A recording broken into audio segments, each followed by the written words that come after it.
인간을 비롯하여 이 세상의 모든 피조물들이 수고하고 고통하게 된 까닭이 무엇입니까? 성경에 보면은 그 원인을 인간의 타락으로 말미암아 온 세상이 신음하게 되었다고, 불행하게 되었다고 말씀하고 있습니다. 인류의 조상인 아담이 하나님과의 언약을 어기고 선악을 알게 하는 나무를 따먹음으로 말미암아 범죄하였을 때에 하나님께서 아담에게 무서운 벌을 내리셨습니다. 창세기 3장 17절에서 19절 말씀에 보면은 아담에게 이르시되 내가 내 아내의 말을 듣고 내가 내게 먹지 말라 한 나무의 실과를 먹었은즉 땅은 너로 말미암아 저주를 받고 너는 내 평생에 수고하여야 그 소산을 먹으리라. 땅이 내게 가시덤불과 은공키를 낼 것이라. 내가 먹을 것은 밭의 채소인즉 내가 흙으로 돌아갈 때까지 얼굴에 땀을 흘려야 먹을 것을 먹으리니 내가 그것에서 취함을 입었습니다. 너는 흙이니 흙으로 돌아갈 것이니라 하시니라. 사도 바울은 로마서 5장 12절에서 그러므로 한 사람으로 말미암아 죄가 세상에 들어오고 죄로 말미암아 사망이 들어왔나니 이와 같이 모든 사람이 죄를 지었으므로 사망이 모든 사람에게 이르렀느니라. 한 사람의 죄악으로 인하여서 한 사람이 하나님의 말씀에 불순종하고 범죄함으로 말미암아 온 인류가 하나님의 징계 아래 놓이게 되고 온 세상이 하나님의 심판을 받아서 오늘 이렇게 고통스럽고 어렵게 살아가야 한다고 성경 말씀은 선언을 하고 있습니다. 우리가 잘 아는 도스토옙스키는 이제 죄인에게는 산다는 것 자체가 수고로운 짐이라고 하는 말을 했습니다. 그런 것 같습니다. 이 세상에서 산다고 하는 그 자체가 우리 모든 인간들에게 무거운 짐이 되고 말았습니다. 오늘 우리 현대인들에게 가장 힘들고 어려운 짐이 있다고 한다면 그것은 무엇입니까? 아마 스트레스인 것 같습니다. 현대인들은 스트레스 속에서 살아가고 있습니다. 이 스트레스는 사람들에게 심각한 질병을 안겨주게 되는데 모든 질병의 원인의 약 80%가 스트레스로부터 온다고 합니다. 심장병도, 위장병도, 불면증도, 각종 암을 유발시키는 병들도 다 심한 스트레스에서 온다고 하는 것입니다. 현대인들은 이런 스트레스에서 벗어나기 위하여서 몸부림을 치고 있습니다. 어떤 사람은 내조 활동을 열심히 즐깁니다. 문화나 여행이나 인터넷이나 취미생활이나 어떤 사람은 마약을 통해서라도 그 스트레스로부터 벗어나려고 몸부림을 치고 있습니다. 조금은 도움이 되지만은 순간적으로는 그 스트레스를 이겨낼 수가 있을는지 모르지만은 완전히 스트레스를 극복할 수 없기 때문에 오늘도 수많은 스트레스 환자들이 병원을 찾아가고 있는 것입니다. 그렇다고 한다면은 진정으로 스트레스로부터 해방되어서 참된 평안과 안식을 얻을 수 있는 방법은 없는 것인가? 오늘 예수님께서는 단호하게 말씀을 하고 계십니다. 수고하고 무거운 짐진 자들아 다 내게로 오라. 내가 너희를 쉬게 하리라. 9세기경 세라센 제국을 49년간이나 통치하였던 압둘라만 3세는 천문학적인 재산을 소유했던 사람입니다. 그는 부인을 3,321명을 거느렸답니다. 뭐 별로 놀라지도 않으시네요. 자식들을 얼마나 두었는가 하면 616명의 자식을 두었다고 합니다. 그는 부귀영화를 누렸습니다. 권력과 쾌락을 즐겼던 사람입니다. 그리고 죽는 그날까지도 건강한 몸을 가지고 있었다고 합니다. 그런데 그가 숨을 거두기 전에 마지막으로 남겨놓은 유언이 유명한 말이 있습니다. 나는 한평생을 살면서 행복을 누린 날은 14일밖에 없다, 이러고 죽었답니다. 온 세상의 부귀영화를 다 누렸던 사람이 죽음 앞에서 마지막 유언을 남겨놓으면서 내 일생을 돌아보니까 즐거웠던 행복했던 날은 불과 14일밖에 없었다, 그러고 죽었어요. 이처럼 이 세상의 모든 사람들이 수고하고 무거운 짐을 지고 고통스럽게 살아가고 있습니다. 이런 인간들을 예수님께서 오늘도 찾아오셔서 말씀하십니다. 수고하고 무거운 짐진 자들아 다 내게로 오라. 내가 너희를 쉬게 하리라. 외국 사람들이 한국에 오게 되면은 공통적으로 느끼고 하는 말이 있습니다. 그것은 한국 사람들이 정신없이 바쁘게 살아간다고 하는 것입니다. 우리 입에 달고 사는 말이 있는데 그것이 무슨 말인가 하면은 빨리빨리입니다. 중국에 가면은 한국 사람을 만나는 중국 사람들이 친하다고 말을 건넬 때요, 한국 사람들의 대명사가 뭔가 하면은 빨리빨리입니다. 웃으면서 빨리빨리. 한국 사람들 참 빨리빨리 좋아하지, 그런 뜻입니다. 미국에 가도 미국 사람들이 한국 사람을 만나면은요, 인사말로 건네는데 빨리빨리 그렇게 인사말을 건넵니다. 우리나라 사람들은 밤 10시 전에 잠이 들면은 그 사람은 이상한 사람으로 취급을 받는 특별한 민족인 것 같습니다. 나도 모르게 우리들은 이 세상에서 급하게 정신없이 살아가는 것이 오래전부터 이미 습관이 되고 말았습니다. 그리함으로 우리가 돈은 좀 벌었는지 모르고 또 세상 사람들이 부러워하는 선진국이라고 하는 이름은 얻게 되었는지 모르지만은 사회적으로 말할 수 없는 문제들이 발생하게 되고 신음하고 고통 가운데 살아가고 있는 것입니다. 우리나라가 전 세계 OECD 국가 가운데서 자살을 가장 많이 하는 나라인 것을 우리가 잘 알고 있습니다. 온 세상 사람들이 깜짝 놀라는 비극적인 일들이 매일처럼 뉴스에 보도되고 있습니다. 정치적으로 혼란 시대에 살아가고 있습니다. 지진도 나서 얼마나 불안해하는지 모릅니다. 경제적인 위기도 직면하고 있습니다. 울산 사람들이 전국에서 제일 잘 살았는데요, 울산 조선업이 내리막길로 몰락함으로 말미암아 지금 울산에 사는 사람들이 얼마나 고통 가운데 놓여 있는지 모릅니다. 오늘은 삼성이나 현대가 세계적인 인류 기업이지만은 언제 그 회사들이 몰락하게 될는지 우리는 한치 앞을 내다볼 수가 없습니다. 삼성이나 현대나 이런 대기업들이 몰락을 하게 되면은 그 대기업을 기대고 하청 공장을 하고 먹고 사는 수많은 사람들이 하루아침에 실직하게 될지도 모를 그런 위기들이 우리 눈앞에 놓여 있습니다. 지난 주간에 서문시장에 불이 났습니다. 새벽기도를 마치고 우리 교회 옥상에 올라가서 시뻘겋게 타오르는 그 불을 바라보면서 얼마나 울었는지 몰라요. 하나님,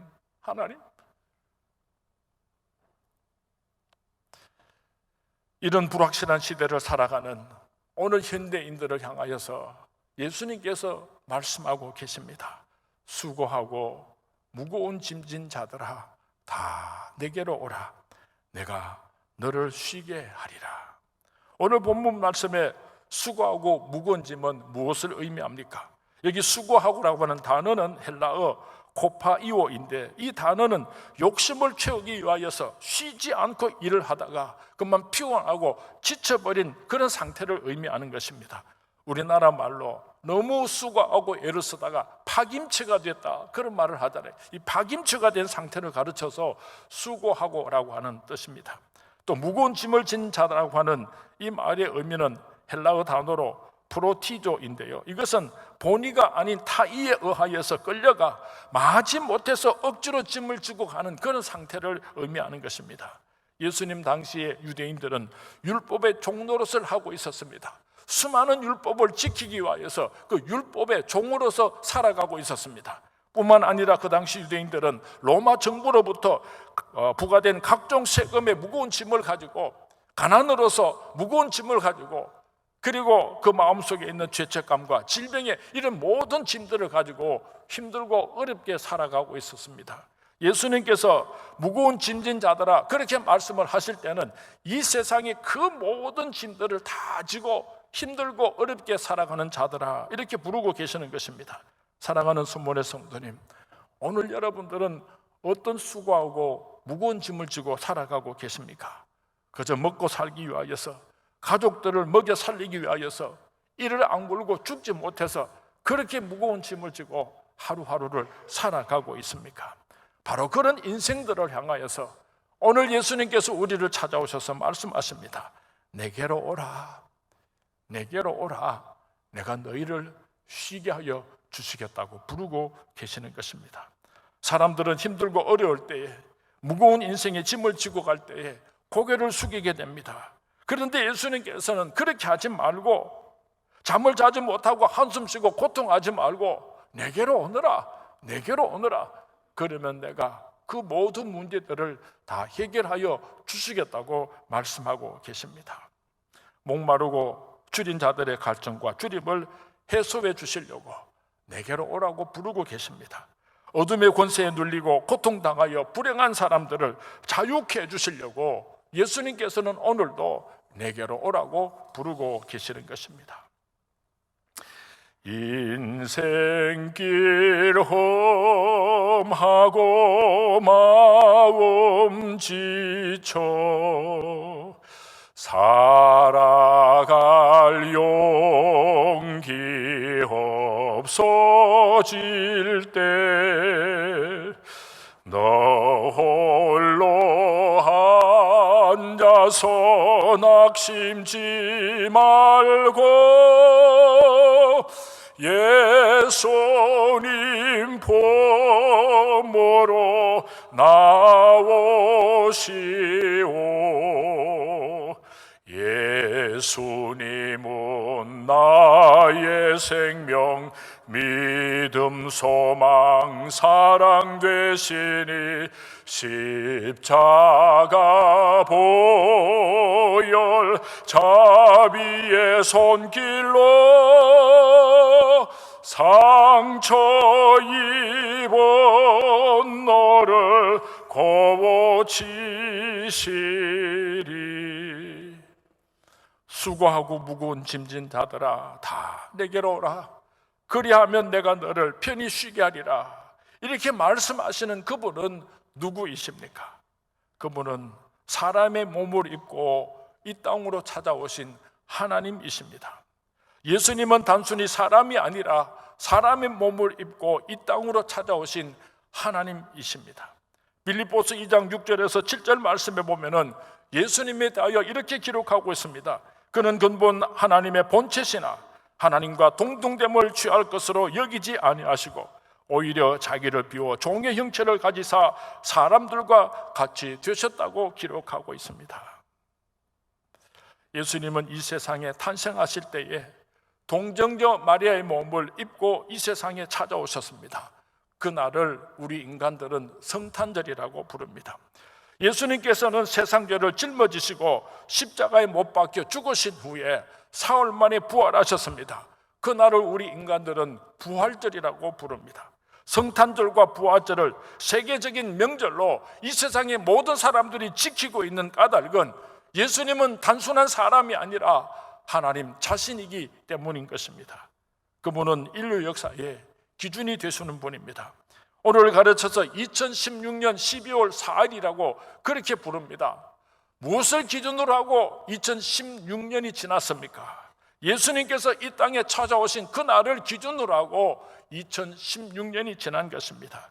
AD라고 하는 말은 라틴어로 아노 도미니인데 이 말은 예수님 출생 이후라는 뜻을 가지고 있습니다. AD 2016년 예수님께서 이 땅에 오신 그날을 중심으로 하고 2016년이 지났다는 것입니다. 예수님께서 이 땅에 오시기 전의 역사를 BC라고 표현을 합니다. 예수님께서 이 땅에 찾아오기 전 Before Christ. 그래서 예수님께서 이 땅에 오신 그날을 중심으로 해서 주 전과 주 후로 인류 역사는 구분을 해놓고 있습니다. 왜 예수님께서 이 땅에 탄생하신 그날을 중심으로 하고 이 세상의 모든 인간들은 역사를 기록하고 있습니까? 죄로 말미암아 지옥의 형벌을 받을 수밖에 없는 온 인류를 구원하기 위하여서 사람의 몸을 입고 이 땅으로 찾아오신 예수 그리스도 메시아, 그분이시기 때문입니다. 그는 전능하신 하나님이십니다. 지금도 살아계셔서 온 인류의 역사를 주관하시는 분입니다. 바로 그분이 오늘 우리를 찾아오셔서 너희들이 이 세상에 사는 동안에 수고하고 무거운 짐을 졌느냐, 주저앉고 싶으냐, 고통스럽고 괴롭고 견딜 수가 없느냐, 내게로 오너라, 내게로 오너라. 내가 너를 편히 쉬게 하여 주시겠다고 약속하고 부르시고 계시는 것입니다. 예수님은 누구신가? 우는 자의 위로와 없는 자의 풍성이며 전한 자의 높음과 잡힌 자의 노임되고 우리 기쁨 되시네. 수고로운 인생이 쉼을 얻기를 원하느냐? 그렇다면 나의 멍에를 메고 나를 배우라고 예수님께서 오늘 본문 29절 30절에서 말씀하셨습니다. 우리 본문 말씀 다시 한번 다 같이 봉독하도록 하겠습니다. 시작. 나는 마음이 온유하고 겸손하니 나의 멍에를 메고 내게 배우라. 그리하면 너희 마음이 쉼을 얻으리니 이는 내 멍에는 쉽고 내 짐은 가벼움이라. 본디 멍에라고 하는 것은 소나 말의 목에 얹어서 수레나 쟁기를 끌게 하는 것입니다. 구부러진 긴 막대기를 의미하는데 소에게 있어서 멍에라고 하는 그 자체가 얼마나 무거움이고 고통이고 억압인지 모릅니다. 그런데 오늘 예수님께서 말씀하시기를 너희가 쉼을 얻기를 원하느냐? 그렇다면 나의 멍에를 메라. 이렇게 예수님께서 말씀하셨습니다. 아이고 예수님요, 내 멍에만 지기도 지금 힘들고 어려워 죽겠는데 예수님의 멍에까지 지라고 하시니까 나를 죽이려고 하십니까? 그렇게 걱정하고 염려하는 성도님이 혹시 계시지 않을는지 모르겠습니다. 그런데 예수님께서 말씀하시기를 내 멍에는 쉽고 내 짐은 가벼우느냐, 그렇게 말씀을 하셨습니다. 경운기나 농기계가 없던 시절에는 황소에게 멍에를 지우고 쟁기를 끌게 하였습니다. 소가 멍에를 젖음으로 말미암아 그 농부는 쉽게 밭을 갈 수가 있었던 것입니다. 예를 들어서 20kg이 넘는 살까마니를 드는데 아버지가 아들을 부릅니다. 아들아, 아들아, 내가 이 살까마를 들라고 하는데 네가 나를 좀 도와줄 수 있겠느냐? 그러니까 5살짜리 아들이 예 알았습니다 하고는 와서 자기가 그 살까마를 드는 신용을 하면서 끙끙거리지만은 그 살까마를 누가 들었습니까? 아들이 들었습니까? 아버지가 들었습니까? 우리가 이 세상에 살아가는 동안에 무거운 멍에를 지고 가는데 예수님께서 그 멍에를 같이 지자고 말씀하시는 것입니다. 우리가 가지고 있는 그 멍에는 무거워서 견딜 수가 없지만은 이 우주를 창조하신 하나님께서 내가 가지고 있는 그 멍에를 지는 것은 너무나 쉽고 가볍기 때문에 그래서 예수님께서 내 멍에를 지라고 오늘 우리에게 말씀하고 계시는 것입니다. 그리고 우리가 주님의 멍에를 진다고 하는 것은 우리의 짐을 예수님께 온전히 맡겨드리는 것을 의미합니다. 죄의 짐뿐만 아니라 이 세상을 살아가면서 힘든 모든 종류의 무거운 짐들을 다 예수님께 맡길 수 있게 되기를 주님의 이름으로 축원을 드립니다.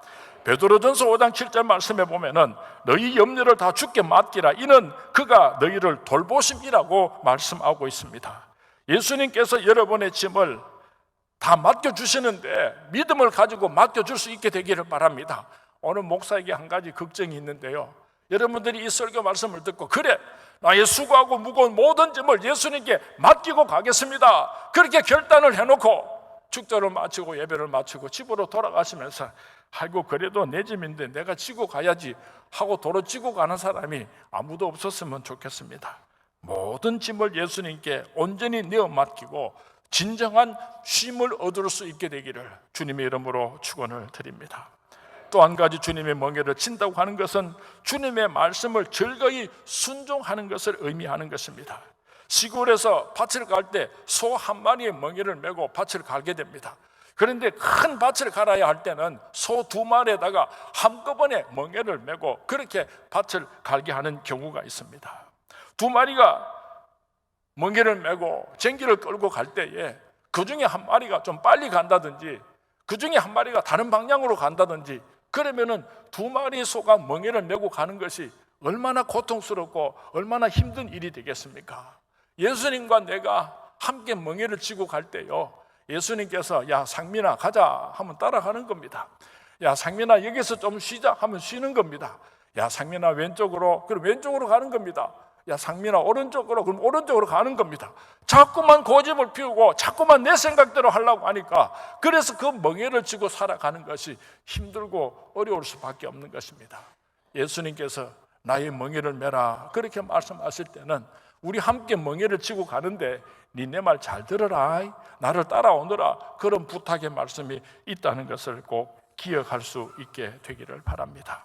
그리고 오늘 수고로운 인생이 쉼을 얻기를 원하느냐? 그렇다면은 예수 그리스도에게서 그의 겸손과 그의 온유를 배우라. 그리하면은 너희들이 이 땅에 살아가는 동안에 쉼을 얻을 수 있다고 예수님께서 가르쳐 주셨습니다. 나는 마음이 온유하고 겸손하니 나의 멍에를 메고 내게 배우라. 그리하면 너희 마음이 쉼을 얻으리니 이는 내 멍에는 쉽고 내 짐은 가벼움이니라. 여기서 온유는 무엇입니까? 온유라고 하는 단어의 헬라어는 프라우테스입니다. 이 프라우테스는 길들여진 야생마가 주인에게 철저하게 순종하는 모습을 가르쳐서 온유라 그렇게 표현하는 것입니다. 넓은 벌판을 제 마음대로 뛰어다니던 야생마가 주인에게 길이 들어졌습니다. 그래서 이제는 자기 마음대로 하지 아니하고 그 주인에게 철저하게 순종하고 철저하게 통제를 받고 살아가는 이 모습이 바로 예수님께서 말씀하시는 온유함인 것입니다. 얼마나 힘이 있습니까? 내 마음대로 할 수 있음에도 불구하고 내 생각대로 하지 아니하고 주인이 시키는 대로 주인의 뜻에 순종해서 살아가는 것, 이것이 바로 예수님께서 말씀하신 온유함인 것입니다. 예수님께서 십자가를 진다고 하시는 것은 쉬운 일이 아닙니다. 그 수치스러운 십자가를 지고 그 고통스러운 십자가에서 매달려 죽으시는 것은 쉬운 일이 아니었습니다. 그래서 예수님께서 할만하시거든 이 잔을 내게서 지나가게 하옵소서, 이 십자가 지지 않게 하여 주십시오 그렇게 기도하였지만은 내 원대로 마옵시고 하나님 아버지 뜻대로 이루어지기를 원합니다. 하나님의 뜻에 쳐서 복종시키고 순종하셨습니다. 이것이 바로 예수님께서 우리들에게 보여주신 아름다운 온유함의 모습인 것입니다. 또 이 본문 말씀에서 예수님께서 말씀하신 겸손은 무엇입니까? 겸손이라고 하는 말은 나 자신을 낮추는 것입니다. 빌립보서 2장 5절 말씀에 너희 안에 이 마음을 품으라 곧 그리스도 예수의 마음이니 그렇게 말씀을 하시고 6절 이하에서 예수님의 겸손한 마음에 대해서 이렇게 표현을 하고 있습니다. 그는 근본 하나님의 본체시나 사랑과 동등됨을 취할 것으로 여기지 아니하시고 오히려 자기를 비워 종의 형체를 가지사 사람들과 같이 되셨고 사람의 모양으로 나타나사 자기를 낮추시고 죽기까지 복종하셨으니 곧 십자가에 죽으심이라. 이 우주를 창조하신 하나님께서 사람의 몸을 입고 이 땅으로 찾아오셔서 그 더러운 인간들의 발을 씻겨주셨습니다. 이것이 예수님께서 보여주신 겸손한 모습인 것입니다. 세상 사람들의 모든 죄를 대신해서 짊어지고 십자가에 못 박혀 죽으신 그 예수님께서 보여주신 겸손을 배우라. 그리하면 너희들이 이 세상에 사는 동안에 마음의 쉼을 얻을 것이다, 행복한 삶을 살 수 있을 것이라고 예수님께서 오늘 우리에게 가르쳐 주고 있습니다. 우리 인류의 불행이 어떻게 시작이 되었습니까?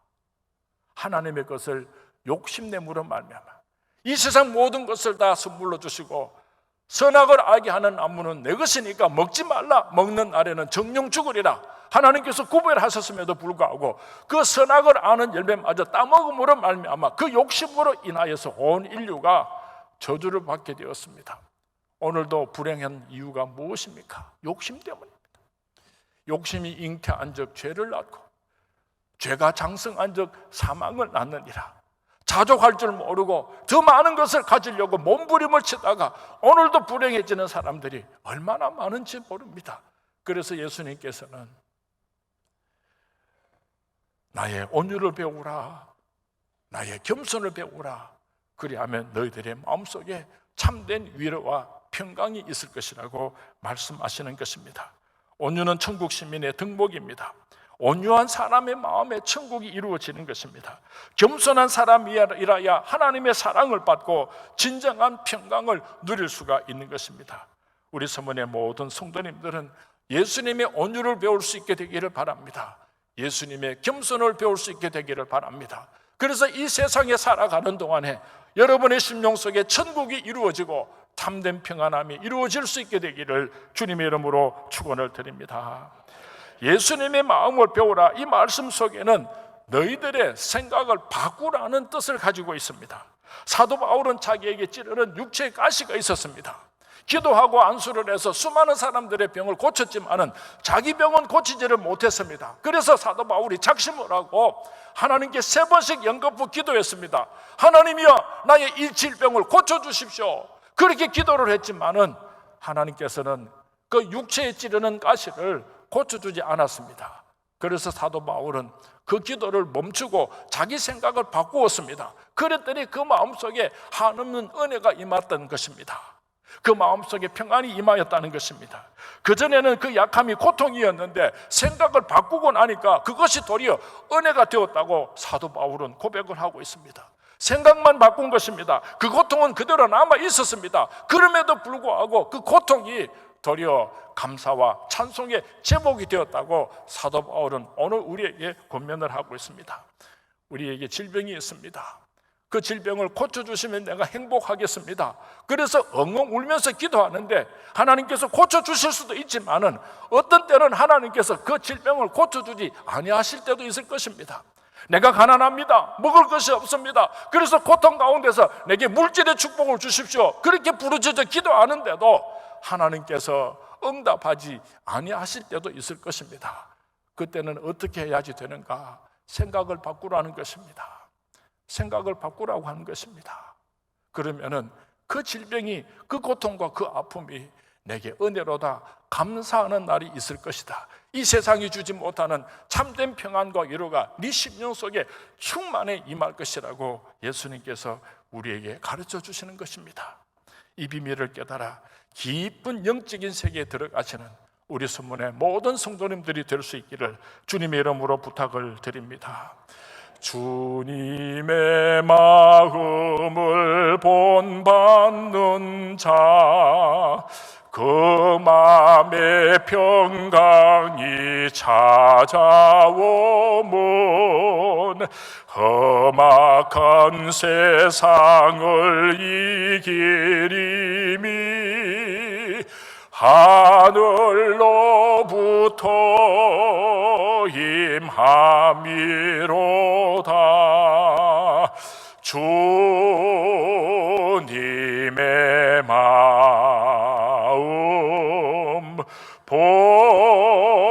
본받아 살면서 그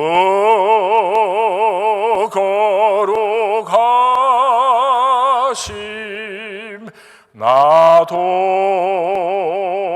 이루리. 이제 말씀을 맺겠습니다.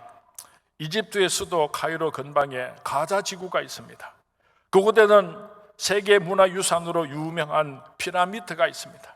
피라미드 옆에는 스핑크스라고 하는 괴물이 앉아 있는데 사자의 몸에 사람의 얼굴을 가진 돌 석상이 있습니다. 전설에 의하면 길가에 앉아 있는 그 스핑크스는 지나가는 사람들에게 수수께끼를 내고 그 수수께끼에 답을 하는 사람들은 지나갈 수 있도록 그렇게 허락을 하고 그 수수께끼에 답을 하지 못하는 사람들은 모조리 잡아먹었다고 전해져 오고 있습니다. 이 스핑크스가 낸 수수께끼의 내용입니다. 아침에는 4다리로 걷고 낮에는 2다리로 걷고 저녁에는 3다리로 걷는 존재가 무엇인가 하는 질문입니다. 우리 성도님들은 하도 똑똑하셔가지고 속으로 사람이다 사람, 그렇습니다, 사람입니다. 사람이 어려서는 4발로 엉금엉금 기어다니다가 젊어서는 2발로 벌떡 서서 뛰어다니다가 나이가 들고 늙게 되면 지팡이를 짚고 3다리로 걸어다니다가 인생을 마감하게 되는 존재입니다. 이 이야기의 의미는 인생은 하루같이 잠깐이라고 하는 뜻을 가지고 있습니다. 어린 시절은 어린아이와 같고 어린 시절은 아침과 같고 젊은 시절은 낮과 같고 늙은 시절은 저녁과 같은 우리 인생이 지나간 인생들을 돌아보면은 그 인생이 60년이었던 100년이었던 그저 하루에 불과하다는 교훈을 던져주고 있는 것입니다. 지나간 세월들을 돌아보면은 참으로 잠깐이었습니다. 그리고 그 세월들을 돌아보면은 행복하고 즐거웠던 기억보다는 얼마나 힘들고 고통스러운 세월들로 점철되어 있는지 모릅니다. 이 고난은 이 땅에 사는 모든 세상 사람들 그 누구에게나 예외가 없는 것입니다. 힘들고 어려운 나그네 인생을 살아가는 동안에 누가 참된 평안을, 참된 진정한 쉼을 얻을 수가 있겠습니까? 오늘 예수님께서 우리에게 말씀하십니다. 수고하고 무거운 짐진 자들아 다 내게로 오라. 내가 너희를 쉬게 하리라. 예수님의 멍에를 메고 예수님의 온유하고 겸손하신 성품을 배우고 주님 앞으로 나오게 될 때에 우리가 이 세상에 사는 동안에 행복한 삶을 살 뿐만 아니라 우리를 영원한 하늘나라 천국으로 데리고 가시겠다고 약속하시는 그 주님의 약속을 꼭 붙잡고 날마다 예수님과 동행하는 삶을 사시기를 주님의 이름으로 축원을 드립니다.